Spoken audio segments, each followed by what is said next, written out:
You gotta get into the groove.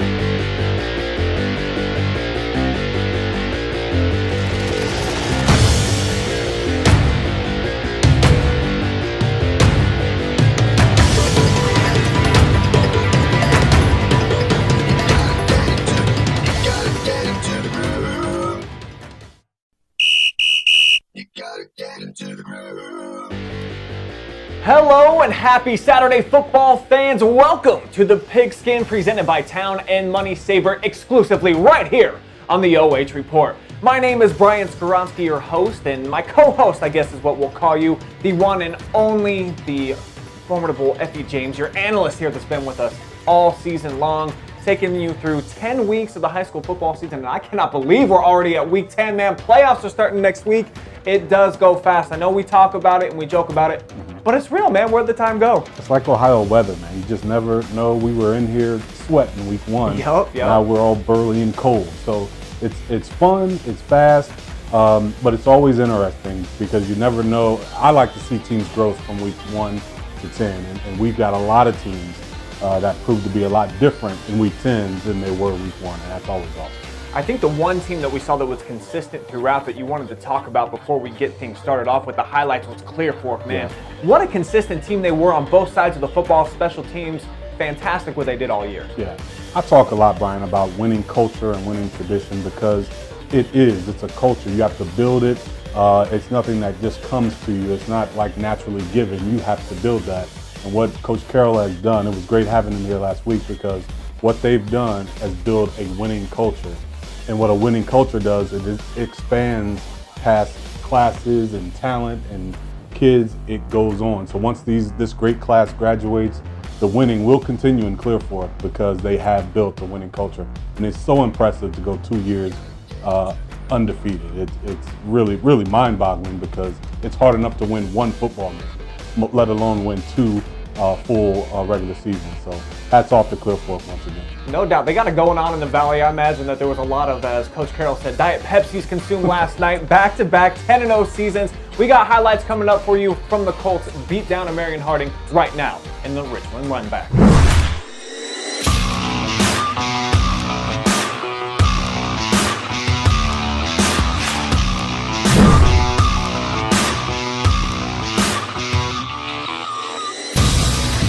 Let's begin at Lexington where the Minutemen were seeking their 5th straight win to clinch a spot in Week 11, taking on Canton South at home. And when you've got a human diesel truck in your backfield, chances are you can't be stopped. That's Cade Stover from 11 yards out. I hope Lex fans know that they have been witnessing greatness the second half of the season. Absolutely. Stover has been a model of consistency on offense and defense, and he's a star. And like we talked about before, stars make great season, but they also make the playoffs like Lexington just did. The Minutemen defense was swarming to the ball all night long. That was a strip sack there by Michael Dwyer. Lex would recover, and then later on it's the senior signal caller, Jacob Depperschmidt, fakes it to Stover. It's wide open down the sideline. 24 yards later, it's a 6th spot for Lex. And then once again, that's Cade Stover with the bag. You go, you go, you go. Number 8 was great again. 25 carries, 239 yards, and 3 touchdowns. This dude is absolutely ridiculous. The Minutemen are postseason bound, so they rolled 35-6. What a finish for Lex. 5 straight victories. F, how do you explain it? Impressive, in a word. Just impressive. They have really turned things around, and they finished the season with an exclamation point and playing their best football by far this season right now, headed into the playoffs. It's been a bit of a different story for Shelby, looking to avoid a 1-6 finish last night after they started 3-0 up on the road at Vermilion, where the Sailors would sink the Whippets into an early deep hole. Here's Addison Painter hitting Luke Pena for the first points of the night. Nice throw there. And then look at this dude right here. I know as a former quarterback, you're going to like this. How does he avoid the pressure? I don't really understand. It defies physics. He goes to the end zone again, and the purple is on top. 24-zip at the break. Then all of a sudden, the Hounds got hungry for the Pater. Tyshandre Hall rips off a 19-yarder into the zone. Shelby would get within 10 there. And I know this guy, Owen Fisher, is just a sophomore in high school, F. But number 24 right here was ballin' like a pro. Look at him go. Owen Fisher has done a great job this season, and I think the Shelby Whippets really played with pride, like we talked about last week, and they just weren't going to go down in the regular season with a loss, and they really stepped up and played well, especially in the second half. 3 touchdowns for the Big O, all in the fourth quarter. And I thought that we would see a lot more of this from him, but injury slowed his role during the regular season. Not on this night, though. Shelby hadn't dropped 40 on a team since week 1 against Madison. They explode for that many in like a 12-minute span in this game. Somehow, some way, the Whippets find a way to get the W. They finish up their regular season at 5-5. Clear Fork, we already talked about them. They had a chance to make history at Marion Harding, seeking a second straight 10-0 season. And everybody in those crispy whites was getting their roll on. Trevon Trammell tasting 6. His guy Caden Flynn wasn't too far behind him. More pay dirt here for the Colts. Number 2, far from done. The vision, the speed. He would hit a milestone later on in this contest. The Colts led 28-0 over the Prezzies after just 1 quarter of action. Flynn had 3 catches for scores, 137 in yardage. And Harding they couldn't compete, but we do have one highlight for them coming up, because when you jump all the way over a human being like this running back's about to do, you should make the highlight right. Absolutely. This tremendously athletic move. Wow. Actually, I think he got a penalty flag thrown on me. You can't really do that in high school, I guess. But the real story, though, Trammell going over 1,000 yards for the season as Clear Fork caps off their second straight undefeated season. They're going to be playing at home next Saturday, 10-0 for the Colts, undefeated MOAC champs again. Neither team in our final highlight had a shot at the playoffs, but in the Battle of Mansfield, you throw the records out the window, who cares? The Tigers completed exactly 0 passes in this game, Effie. That's only 1 less, though, than Madison. So definitely aerial attacks didn't really matter in this one, especially when you got a guy like the Super Freak. Kid was playing like a stud. That's what he does. He's pretty good. Always, every week, he comes to play in and out, both offensively and defensively. Madison just wasn't ready, I don't think. I don't think anybody's ready for this type of speed. But like you said, Madison-Mansfield senior rivalry is a big one. No matter what the records are, how the teams are doing, the stands were packed, it was raining, but both teams have pride in their schools, and this game means a lot to both schools and both teams. James Wagner did get the Rams on the board, 29-yard field goal there, but the senior high defense held the Rams to just 142 total yards, 85 of those collected by Miles Bond. The Tigers had 3 dudes carry the pill for over 100 yards in the game. They roll 42-3, winning the Battle of Mansfield on the road. If you got to play and coach in this Madison versus Mansfield senior rivalry game, how gratifying, satisfying is it to knock off your cross-city rival? Because you're going to be running into them at the grocery store, pumping gas, all that. It is, and it never mattered. I know as a player, I didn't care whether they didn't win a game 5 years running. It didn't matter. Our goal was to beat Madison, and that meant a lot to us. Even if we struggle, whether we're undefeated, we wanted to beat Madison. And I know they felt the same way. It is a true rivalry in every sense of the word. And whether it's football, basketball, baseball, all the games have a little bit more fire when Madison comes to town or when we go over there. So it's gratifying for players, coaches. It's the end of the year, so it means something going into next season. So it's always nice when I see the TY get a victory over Madison. So even though 5-5 for senior high this season, you think that the fact that they get the win over Madison in dominating fashion at their place, they're okay with the season, how it played out? Well, of course, I know Coach Bradley and his staff, they're not okay overall with the season. I do know, and I said a lot about other teams, when you're playing you want to be playing your best football at the end. And whether that means a game or the best week of practice that you've had, you want to be playing the best at the end of the year. Mansfield puts 42 on Madison last night. That, to me, especially for a team with the bulk of their talent being juniors, coming back means a lot. You don't want to lay an egg the last game of the season when you've got great talent coming back, which means the expectations are going to be a lot higher in Mansfield. And that win just solidifies the fact that, we didn't have the best year, the year that we wanted to have, but we are going into the off season, not necessarily the year, but into the off season on a high note, and that means a lot. I bet those juniors are going to be salivating all Absolutely. offseason. I guarantee that they're going to be working hard. That's Yeah. going to be a special team next season. Absolutely. In other rivalry action, in a cross-city rivalry between Bucyrus and Winford, for the 21st consecutive time, the Royals beat down Bucyrus 35-0 for that copper kettle.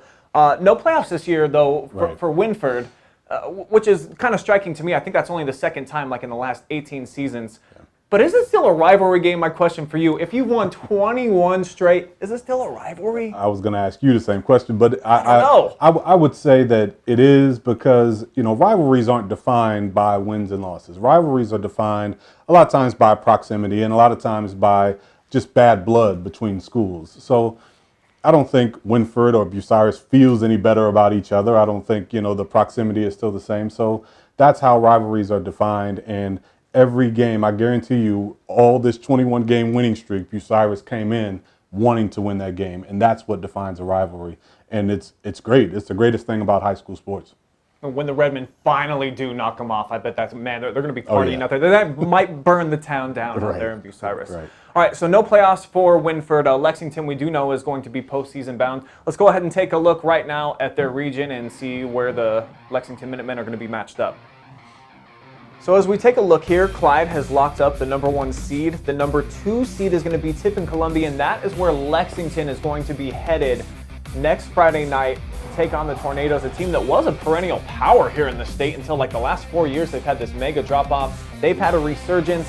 When you look at some of these teams in here, though, Effie, what stands out to you? What are you thinking? Well, one of the things that stands out is the fact that there's no dominant, you usually see 9-1, 10-0 teams in the regions, but Division III and the lower regions are very interesting because a lot of these schools, Tiffin-Columbian in particular, Norwalk, they schedule Division II and Division I players or teams, and because of that, that's why Clyde has 3 losses, but yet is a number 1 seed because of their strength of schedule.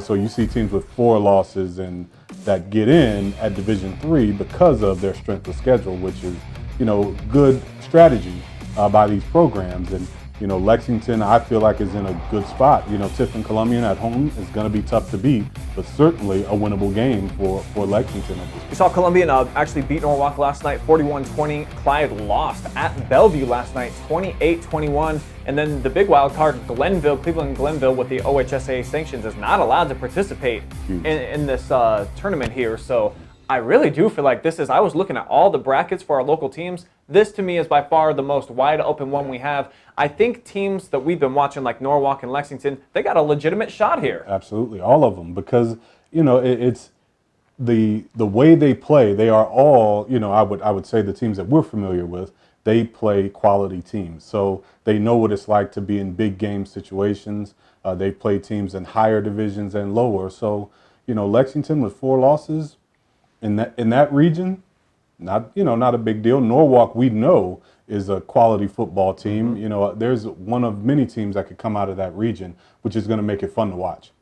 You were talking about typically there's a really dominant team in a region. That is the case for Division IV, Region 14. It just so happens that dominant team plays right here in Richland County. Let's take a look and see where Clear Fork is set up and what they're going to have to do to win their region. The Colts, of course, are the number 1 overall seed there at 10-0. They're going to be hosting Brian, who I think is Columbus area?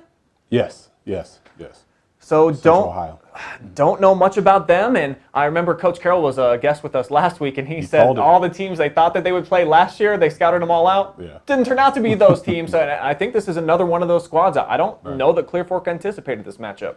One thing about Clear Fork that I like, and they have to like, is they have got what you need when it comes playoff time. A quality running game. They've got speed.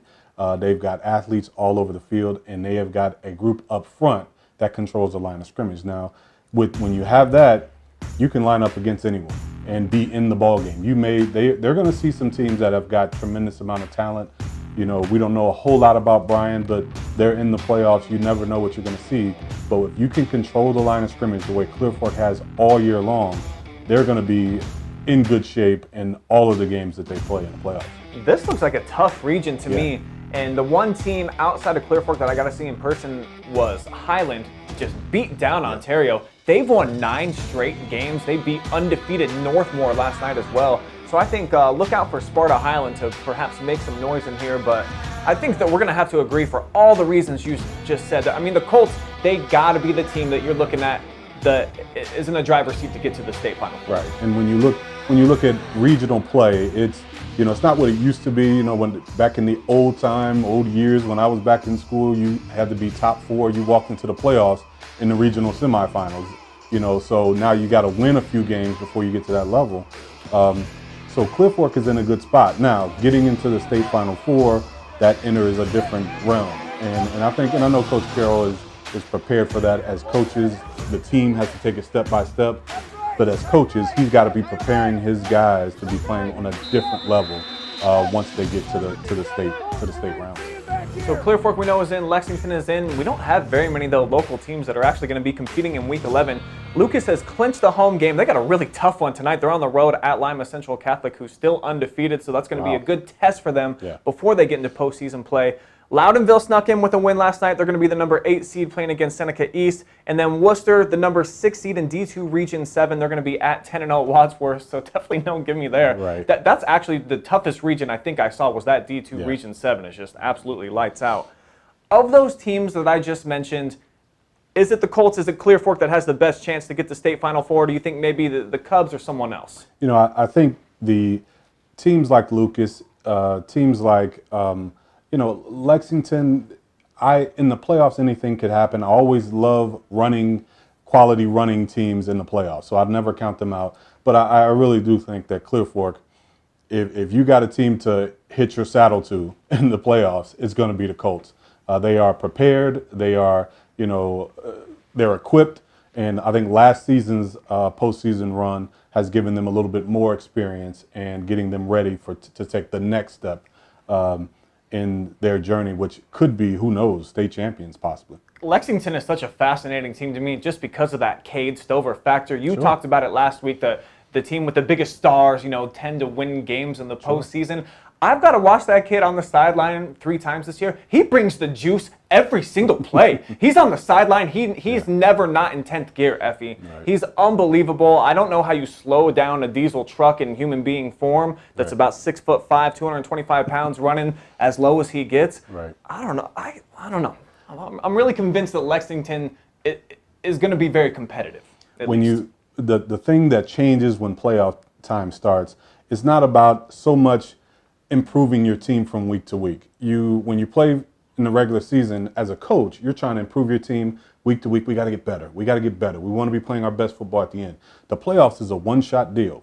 So now everything as an opposing coach goes to win this game. And if I'm playing Lexington, everything that I do offensively and defensively is finding number 8 and making sure he cannot make a play on either side of the football. Now, if they've got other stars that can beat our guys, we'll tip our hat and say good luck the rest of the way in the playoffs. But Cade Stover, in the playoffs, does not beat you if you're an opposing coach. And you do everything you can because we know stars win playoff games. So, I want to see Lexington do well. I want to see Cade personally do well. But when it comes playoff time, it's a one-shot deal. And he's going to get a lot of attention this week and even moving forward, however long they play. Well, Cade's star was certainly shining bright last night. You're going to see him right now on our list of Friday Night Phenoms presented by MWD Logistics.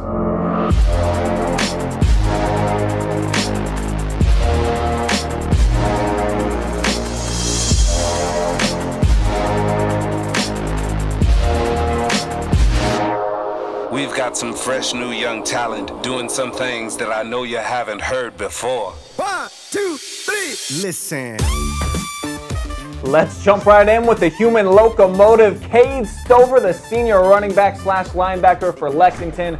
25 carries, almost 240 on the ground, 3 touchdowns, and what I admire most about him when he runs the football, Effie James, is that he gets his shoulder pads lower than most guys at his size, and he'll just run over you. Right, extremely athletic, and again, another guy that is a playmaker on both sides of the football, and he is now getting, at this stage of the season, you can see how he sets himself apart in attitude. One thing about being a great athlete, but his attitude is now setting him apart from most players in high school football. He's playing now at a freshman college level, and most guys just can't compete. I was about 30 yards away from their little tent where they run out before the game, and his pregame speech, I could hear it from way over there. He had me hyped up, man. I had goosebumps just running the camera on some of these plays. And what has really stood out, I think, that we've seen Cade Stover do this season is the speed, too. He's been able to run away from some cats. He has. He's improved himself in every aspect of his game. His leadership, his speed, his toughness, everything has improved, and that shows in his team.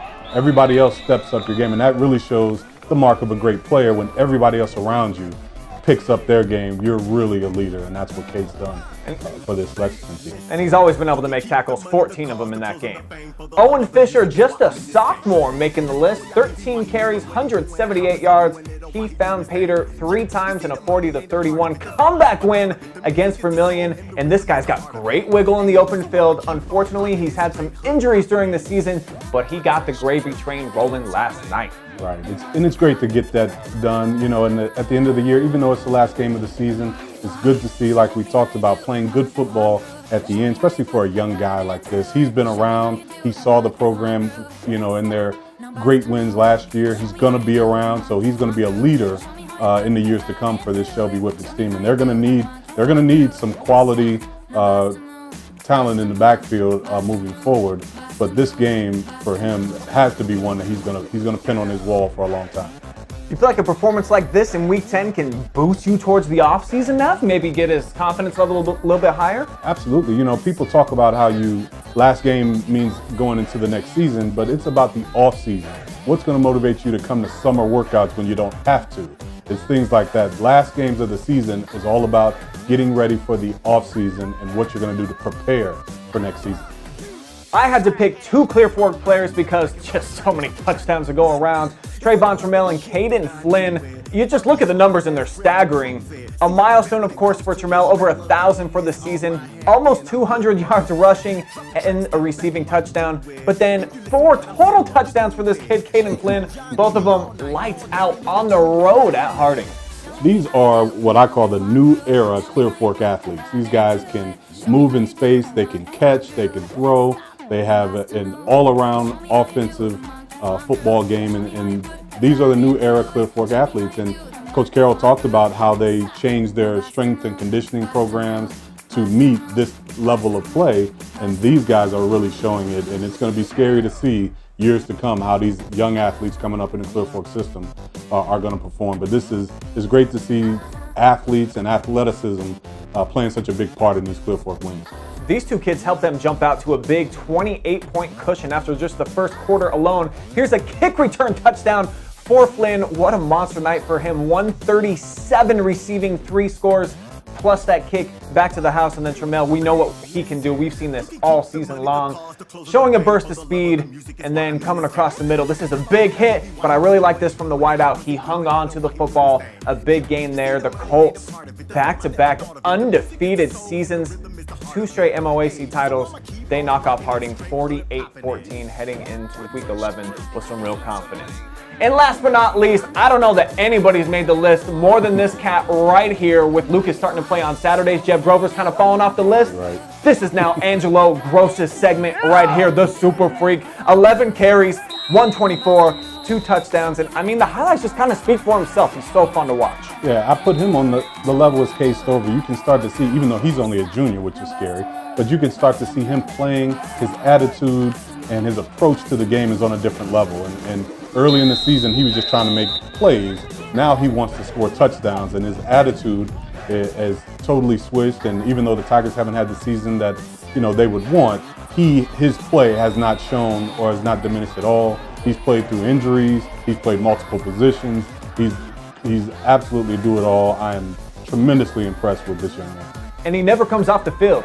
He is their punter, he is their punt returner, he is their kick returner, he is their running back, he is their starting wide receiver. He started the first 5 games at quarterback. There is nothing that number 8 can't do, man. He is just so freaky. He's the type you don't bring home to mama. You know what I'm talking about? He's got that type of talent, and that's why he is a Friday Night Phenom again this week, Week 10, presented by MWD Logistics. So as we wrap up the 2018 regular season, it goes fast, but when you think back though, what do you think is going to come to mind? What are you going to remember most about what we've been through these last 10 weeks? Well, the one thing that stands out, obviously, we talked a lot about Clear Fork's 10-0 season. You can't disregard that. That is, again, getting wins in any sport is huge, but to string together an entire season and win 10 football games, I'm really impressed by that. I'm impressed with Lexington's turnaround and the way that they started off the season 0-3 and really turned it on, winning 6 of their last 7 games. That's one of the things that's going to stick out. But also on the flip side, Ashland and Mansfield Senior in the OCC, not really, the expectation is always high for senior high, so I can't say they didn't meet expectations.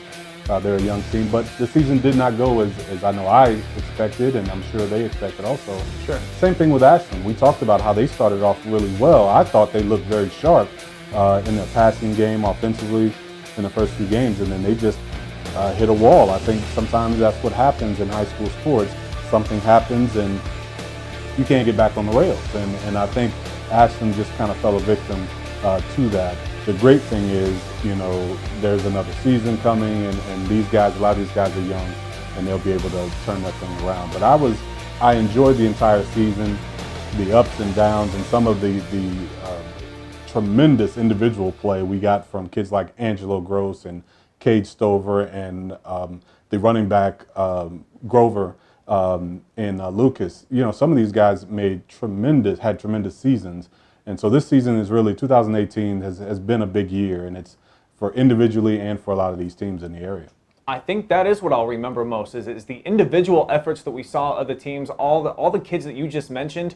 When they get the rock, I don't remember seeing a time, Grover ran for 300 yards and then Lucas lost. Hey, right. Cade Stover ran for 250 and Lexington lost. When you give your best players the ball, good things tend to happen, and that's what happened for some of these teams with these top individual talents here in the area, and so some awesome performances that we saw throughout. Just kind of a shame, I think, that we only have a couple of teams right here in our little area that are going to be making it to postseason action, but kind of tough, I guess, to get in some of these regions. It is. It's tough to get in, but it is a shame, though, that a lot of these teams with really tremendous talent won't get a chance to show it in the postseason. But again, high school sports, and that's why I love coaching it, so much of it is tied into life lessons and how you've got to take advantage of your opportunity when you have it, because you don't know when you're going to get it again. A lot of these teams that are in the playoffs, as coaches, we know I may never get, as good as Clear Fork is, it may be a while before they get back in the playoffs. Right. Mansfield Senior had a run when they were in the playoffs every year. You just never know. So you take advantage of it and you play your butt off every week so you don't put your postseason in somebody else's hands.